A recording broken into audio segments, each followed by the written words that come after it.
ನಮಸ್ಕಾರ, welcome back to ಅಭಿರುಚಿ. ಇವತ್ತು ನಾನು ತೋರಿಸ್ತಾ ಇರೋವಂಥ recipe MTR instant gulab jamun ಹೇಗೆ ಮಾಡೋದು ಅನ್ನೋದನ್ನು ತೋರಿಸ್ತಿದ್ದೀನಿ.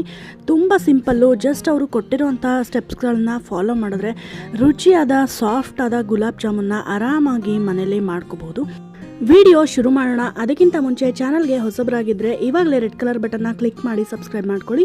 ಹಾಗೆ ಪಕ್ಕದಲ್ಲಿರುವಂಥ ಬೆಲ್ ಐಕಾನ್ ಕೂಡ ಕ್ಲಿಕ್ ಮಾಡಿ ಅದರಲ್ಲಿ ಆಲ್ ಅಂತ ಆಪ್ಷನನ್ನು ಸೆಲೆಕ್ಟ್ ಮಾಡಿದ್ರೆ ನಾನು ಅಪ್ಲೋಡ್ ಮಾಡೋ ಎಲ್ಲ ಹೊಸ ವಿಡಿಯೋಗಳ ನೋಟಿಫಿಕೇಷನ್ ನಿಮ್ಮ ಮೊಬೈಲ್ಗೆ ತಲುಪುತ್ತೆ.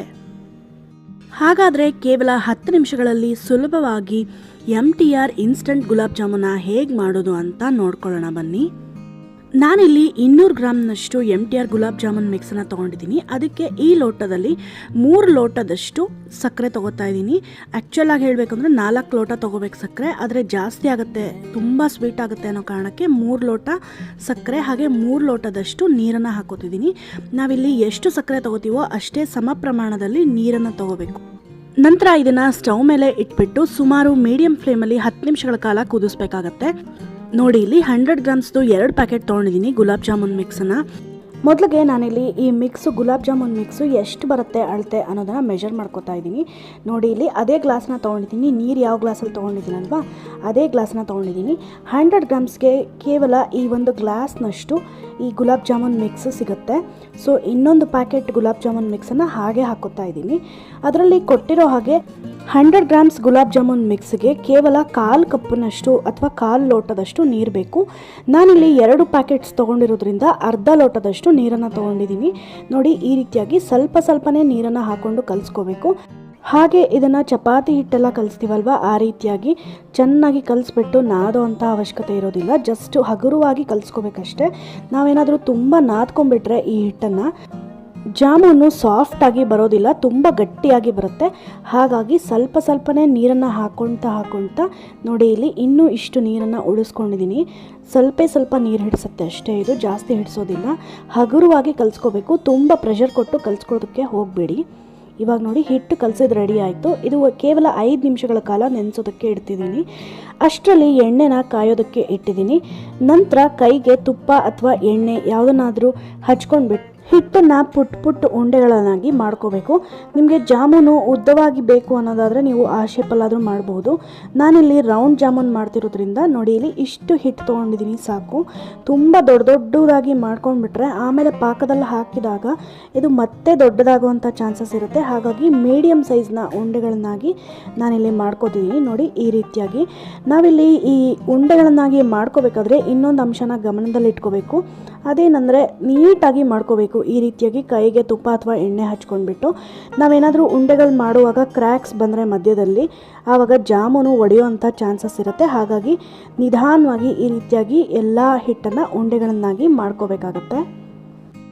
ಮಧ್ಯದಲ್ಲಿ ಪಾಕ ರೆಡಿ ಆಯಿತಾ ನೋಡ್ಕೋಬೇಕು. ನೋಡಿ, ಇವಾಗ ಸಕ್ಕರೆ ಎಲ್ಲ ಕರಗಿದೆ, ಚೆನ್ನಾಗಿ ಬಿಸಿ ಆಗ್ತಾ ಇದೆ ಪಾಕ.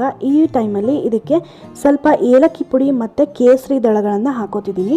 ಏಲಕ್ಕಿ ಪುಡಿ ಮತ್ತು ಕೇಸರಿ ದಳಗಳು ಆಪ್ಷನಲ್ಲು, ಹಾಕಿದ್ರೆ ಮಾತ್ರ ತುಂಬ ಚೆನ್ನಾಗಿರುತ್ತೆ. ಏಲಕ್ಕಿ ಪುಡಿನ ಮಿಸ್ ಮಾಡಬೇಡಿ. ಕೇಸರಿ ದಳ ನಿಮಗೆ ಇಷ್ಟ ಇಲ್ಲ ಅಂದರೆ ಸ್ಕಿಪ್ ಮಾಡ್ಬೋದು. ಇವಾಗ ಎಣ್ಣೆ ಕಾದಿದೆ. ಒಂದೇ ಒಂದು ಚಿಕ್ಕ ಬೌಲನ್ನು ಹಾಕಿಬಿಟ್ಟು ನೋಡ್ತಿದ್ದೀನಿ. ಹಾಕಿದ ತಕ್ಷಣ ಮೇಲೆ ಬರಬೇಕು, ಆವಾಗ ಎಣ್ಣೆ ಕಾದಿದೆ ಅಂತ ಅರ್ಥ. ಇವಾಗ ನೋಡಿ, ಇದನ್ನು ತೆಕ್ಕೊಂಡ್ಬಿಟ್ಟು ನಿಧಾನವಾಗಿ ಒಂದೊಂದೇ ಜಾಮೂನ್ ಉಂಡೆಗಳನ್ನು ಈ ಎಣ್ಣೆಗೆ ಹಾಕಬೇಕಾಗತ್ತೆ. ಫ್ಲೇಮು ಮೀಡಿಯಮಲ್ಲಿ ಇಟ್ಕೊಳ್ಳಿ. ತುಂಬ ಸಿಮ್ಮಲ್ಲಿ ಇಟ್ಕೊಂಡ್ರೆ ಜಾಮೂನ್ಸ್ ಎಲ್ಲ ಒಡೆದೋಗೋಂಥ ಚಾನ್ಸಸ್ ಇರುತ್ತೆ, ಓಪನ್ ಅಪ್ ಆಗಿಬಿಡುತ್ತೆ. ಹಾಗಾಗಿ ಮೀಡಿಯಮ್ ಫ್ಲೇಮಲ್ಲಿ ಇರಬೇಕು. ತುಂಬ ಹೈ ಫ್ಲೇಮಲ್ಲಿ ಇಟ್ಕೊಂಡ್ರೆ ಮೇಲೆ ಎಲ್ಲ ಆಗಿರುತ್ತೆ, ಒಳಗಡೆ ಮಾತ್ರ ಹಾಗೆ ಹಸಿ ಆಗಿರುತ್ತೆ, ಚೆನ್ನಾಗಿ ಬರೋದಿಲ್ಲ. ಹಾಗಾಗಿ ಮೀಡಿಯಮ್ ಫ್ಲೇಮಲ್ಲೇ ಇದನ್ನು ಫಸ್ಟಿಂದನೂ ಕಾಯಿಸ್ಬಿಟ್ಟು ಎಣ್ಣೆನ ಅದೇ ರೀತಿಯಾಗಿ ಕರ್ಕೋಬೇಕಾಗತ್ತೆ. ನೋಡಿ, ಇಲ್ಲಿ ನಿಧಾನವಾಗಿ ಒಂದೊಂದೇ ಉಂಡೆಗಳನ್ನು ಹಾಕೋತಾ ಇದ್ದೀನಿ. ನಾನಿಲ್ಲಿ ಒಂದು ಸ್ಪೆಷಲ್ ಮೆಥಡ್ ಯೂಸ್ ಮಾಡಿಬಿಟ್ಟು ಜಾಮೂನ್ಗಳನ್ನ ಮಾಡ್ತಿದ್ದೀನಿ. ನೋಡಿ, ಇವಾಗ ಆಲ್ಮೋಸ್ಟ್ ಆಗ್ತಾ ಬಂತು, ಇನ್ನೊಂದು ಸ್ವಲ್ಪ ಆಗಬೇಕು. ಬಟ್ ಇದೇ ಟೈಮಲ್ಲಿ ನಾನು ಈ ಜಾಮೂನ್ ಉಂಡೆಗಳನ್ನು ತೆಗೆದು ಎತ್ತಿಟ್ಕೋತಾ ಇದ್ದೀನಿ. ನಾನಿಲ್ಲಿ ಇನ್ನೊಮ್ಮೆ ಈ ಜಾಮೂನ್ ಉಂಡೆಗಳನ್ನ ಕರ್ಕೋತೀನಿ. ಹಾಗಾಗಿ ಸ್ವಲ್ಪ ಕಂದು ಬಣ್ಣಕ್ಕೆ ಬರ್ತಾ ಇದ್ದಾಗೆ, ಗೋಲ್ಡನ್ ಬ್ರೌನ್ ಆಗ್ತಾ ಇದ್ದಂಗೆ ತೆಗೆದಿಟ್ಕೋತೀನಿ. ಮತ್ತು ಇವಾಗ ಇನ್ನೊಂದು ಸೆಟ್ ರೆಡಿ ಇದೆ ಅಲ್ವಾ, ಅದನ್ನು ನಾನು ಫ್ರೈ ಮಾಡೋದಕ್ಕೆ ಹಾಕೋತಾ ಇದ್ದೀನಿ. ನೋಡಿ, ಈ ರೀತಿಯಾಗಿ ನೀವು ಏನಾದರೂ ಜಾಮೂನನ್ನು ಮಾಡಿದ್ರೆ ತುಂಬ ರುಚಿಯಾಗಿ ಬರುತ್ತೆ. ಹಾಗೆ ಒಂದೇ ಒಂದು ಜಾಮೂನ್ ಕೂಡ ಒಡೆದೋಗಲ್ಲ, ಅಷ್ಟು ಚೆನ್ನಾಗಿರುತ್ತೆ ಮತ್ತು ಸಾಫ್ಟಾಗಿರುತ್ತೆ. ಮೇಲ್ಗಡೆ ಎಲ್ಲ ಕ್ರಿಸ್ಪಿ ಆಗಿರುತ್ತೆ, ಒಳಗಡೆ ಸಾಫ್ಟ್ ಆಗಿರುತ್ತೆ. ಹಾಗಾಗಿ ನೀವು ಈ ಮೆಥಡನ್ನು ಫಾಲೋ ಮಾಡಬಹುದು. ನೋಡಿ ಇವಾಗ ಇನ್ನೊಂದು ಸೆಟ್ ಕೂಡ ಕರೆದು ತೆಗೆದಿಟ್ಕೊಂಡಿದ್ದೀನಿ. ಇವಾಗ ನೋಡಿ ಒಂದು ಸೆಟ್ ಆಲ್ರೆಡಿ ಫಸ್ಟ್ ಟೈಮ್ ಕರೆದಿಟ್ಕೊಂಡಿದ್ದೀನಲ್ವ, ಅದನ್ನು ಇವಾಗ ಮತ್ತೆ ಎಣ್ಣೆಗೆ ಹಾಕಿ ಕರಿತಾ ಇದ್ದೀನಿ. ಈ ರೀತಿಯಾಗಿ ಮಾಡಿಕೊಂಡ್ರೆ ಜಾಮೂನು ತುಂಬ ಅಂದರೆ ತುಂಬ ಚೆನ್ನಾಗಿರುತ್ತೆ. ನೀವೊಮ್ಮೆ ಈ ಮೆಥಡನ್ನು ಫಾಲೋ ಮಾಡಿ ನೋಡಿ, ಹೇಗೆ ಬರುತ್ತೆ ಜಾಮೂನು ಅಂತ ನಿಮಗೆ ಗೊತ್ತಾಗುತ್ತೆ. ಇವಾಗ ಎಲ್ಲ ಜಾಮೂನು ಉಂಡೆಗಳನ್ನ ಹಾಕಿದ್ದಾಯಿತು. ಇದನ್ನು ಕೂಡ ಅಷ್ಟೇ ಮೀಡಿಯಮ್ ಫ್ಲೇಮಲ್ಲಿ ಇಟ್ಕೊಂಡು ಕರ್ಕೋಬೇಕು. ಇವಾಗ ನೋಡಿ ಇನ್ನೊಂದು ಸ್ವಲ್ಪ ಕಂದು ಬಣ್ಣ ಆಗ್ತಾ ಇದ್ದಾಗೆ ತೆಗೆದು ಪಕ್ಕಕ್ಕೆ ಇಟ್ಕೋಬೇಕು. ಕೇವಲ 1 ನಿಮಿಷ ಮಾತ್ರ ಪಕ್ಕಕ್ಕೆ ಇಟ್ಕೋಬೇಕು. ಅಷ್ಟರಲ್ಲಿ ನಮಗೆ ಪಾಕ ರೆಡಿ ಆಗುತ್ತಾ ನೋಡ್ಕೊಳ್ಳೋಣ. ಇವಾಗ ನೋಡಿ ಎಲ್ಲ ಜಾಮೂನು ಉಂಡೆಗಳನ್ನು ಮತ್ತೊಮ್ಮೆ 2ನೇ ಬಾರಿ ಕರೆದು ಪಕ್ಕದಲ್ಲಿ ತೆಗೆದಿಟ್ಕೋತಾ ಇದ್ದೀನಿ. ಅಷ್ಟರಲ್ಲಿ ಪಾಕ ಕೂಡ ರೆಡಿ ಆಯಿತು, ಚೆನ್ನಾಗಿ ಕುದಿ ಬಂದಿದೆ. ಒಂದು 5 ನಿಮಿಷಗಳ ಕಾಲ ಈ ರೀತಿಯಾಗಿ ಕುದಿಸ್ಕೋಬೇಕು. ಪಾಕ ರೆಡಿಯಾಗಿದೆಯಾ ಅಂತ ಚೆಕ್ ಮಾಡೋದಕ್ಕೆ ಇಲ್ಲಿ ನೋಡಿ ಸೈಡಲ್ಲಿ ತೋರಿಸ್ತಿದ್ದೀನಲ್ವ, ಈ ರೀತಿಯಾಗಿ ಪುಟ್ಟ ಹನಿಗಳನ್ನ ಹಾಕೋಬೇಕು ಪಾಕದ್ದು. ಇದೇನಾದರೂ ಹಾಗೆ ಹನಿಗಳು ನಿಂತ್ಕೊಂಡ್ರೆ ಪಾಕ ರೆಡಿ ಆಯಿತು ಅಂತ ಅರ್ಥ. ನೋಡಿ ಇಲ್ಲಿ ಗೊತ್ತಾಗ್ತಿದೆ ಅನಿಸುತ್ತೆ. ಈ ರೀತಿಯಾಗಿ ಹನಿಗಳನ್ನ ಹಾಕೋಬೇಕು, ಅದು ಹಾಗೆ ನಿಂತರೆ ಪಾಕ ರೆಡಿ ಆಗಿದೆ ಅಂತ ಅರ್ಥ. ಇವಾಗ ಬಿಸಿ ಗುಲಾಬ್ ಜಾಮೂನ್ಗಳನ್ನ ಹಾಕಬೇಕು. ಯಾವುದೇ ಕಾರಣಕ್ಕೂ ಇದು ಆರೋದಕ್ಕೆ ಬಿಡಬೇಡಿ. ಜಾಮೂನ್ಗಳನ್ನ ಆರೋದಕ್ಕೆ ಬಿಟ್ಬಿಟ್ರೆ ಪಾಕನ ಅದು ಹೀರೋದಿಲ್ಲ. ಹಾಗಾಗಿ ಬಿಸಿ ಇದ್ದಾಗಲೇ ಹಾಕಬೇಕು. ಹಾಗೆ ಪಾಕ ಏನಾದರೂ ನೀವು ಮೊದಲೇ ಮಾಡಿಟ್ಕೊಂಡ್ಬಿಟ್ಟಿದ್ರೆ ಅದು ಆರೋಗಿದೆ ಅನ್ನೋದಾದರೆ ಸ್ವಲ್ಪ ಬಿಸಿ ಮಾಡಿಕೊಂಡು ಹಾಕೊಳ್ಳಿ ಪಾಕನ. ಆವಾಗ ಜಾಮೂನೆಲ್ಲ ಪಾಕಗಳನ್ನ ಚೆನ್ನಾಗಿ ಹೀರ್ಕೊಳ್ಳುತ್ತೆ. ಇವಾಗ ಎಲ್ಲ ಜಾಮೂನ್ಗಳನ್ನೂ ಪಾಕದಲ್ಲಿ ಹಾಕ್ತಿದ್ದೀನಿ. ಈ ರೀತಿಯಾಗಿ ಒಮ್ಮೆ ಸ್ಟರ್ ಮಾಡಿ ಒಂದು 5 ನಿಮಿಷಗಳ ಕಾಲ ಒಂದು ಪ್ಲೇಟನ್ನು ಮುಚ್ಚಿಟ್ಬಿಟ್ರೆ ರುಚಿಯಾದ ಸಾಫ್ಟ್ ಹಾಗೆ ಟೇಸ್ಟಿಯಾದ ಗುಲಾಬ್ ಜಾಮೂನ್ ರೆಡಿ ಆಗುತ್ತೆ.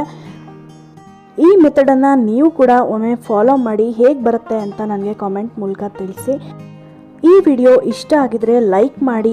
ಹಾಗೆ ನಿಮ್ಮ ಫ್ಯಾಮಿಲಿ ಫ್ರೆಂಡ್ಸ್ ಜೊತೆ ಫೇಸ್ಬುಕ್, ಟ್ವಿಟ್ಟರ್, ಇನ್ಸ್ಟಾಗ್ರಾಮ್, ವಾಟ್ಸಪ್ಗಳಲ್ಲಿ ಶೇರ್ ಕೂಡ ಮಾಡಿ. ಚಾನಲ್ಗೆ ಹೊಸಬ್ರಾಗಿದ್ದರೆ ಇನ್ನೂ ಸಬ್ಸ್ಕ್ರೈಬ್ ಮಾಡ್ಕೊಂಡಿಲ್ಲ, ಹಾಗೆ ಈ ವಿಡಿಯೋನ ನೋಡ್ತಿದ್ದೀರಾ ಅನ್ನೋದಾದರೆ ಇವಾಗಲೇ ರೆಡ್ ಕಲರ್ ಬಟನ್ನ ಕ್ಲಿಕ್ ಮಾಡಿ ಸಬ್ಸ್ಕ್ರೈಬ್ ಮಾಡ್ಕೊಳ್ಳಿ. ಮತ್ತು ಪಕ್ಕದಲ್ಲಿರುವಂಥ ಬೆಲ್ಲೈಕನ್ ಕೂಡ ಕ್ಲಿಕ್ ಮಾಡಿ ಅದರಲ್ಲಿರೋ ಆಲ್ ಅಂತ ಆಪ್ಷನನ್ನು ಸೆಲೆಕ್ಟ್ ಮಾಡಿದ್ರೆ ನಾನು ಅಪ್ಲೋಡ್ ಮಾಡೋ ಎಲ್ಲ ಹೊಸ ವಿಡಿಯೋಗಳ ನೋಟಿಫಿಕೇಷನ್ ನಿಮ್ಮ ಮೊಬೈಲ್ಗೆ ತಲುಪುತ್ತೆ. ನನ್ನ ಈ ಚಾನಲ್ನಲ್ಲಿ ಮುಂದಿನ ರೆಸಿಪಿಗಳು ಯಾವ್ಯಾವುದು ಅಂತ ತಿಳ್ಕೊಳ್ಳೋದಕ್ಕೆ ವಿಡಿಯೋನ ಪೂರ್ತಿಯಾಗಿ ನೋಡಿ. ಹಾಗೆ ಮತ್ತಷ್ಟು ಇಂಟ್ರೆಸ್ಟಿಂಗ್ ಆದ ರೆಸಿಪಿಗಳೊಂದಿಗೆ ನಾನು ನಿಮ್ಮ ಮುಂದೆ ಬರ್ತೀನಿ. Until then, happy cooking, take care, bye bye, and thank you so much for watching this video.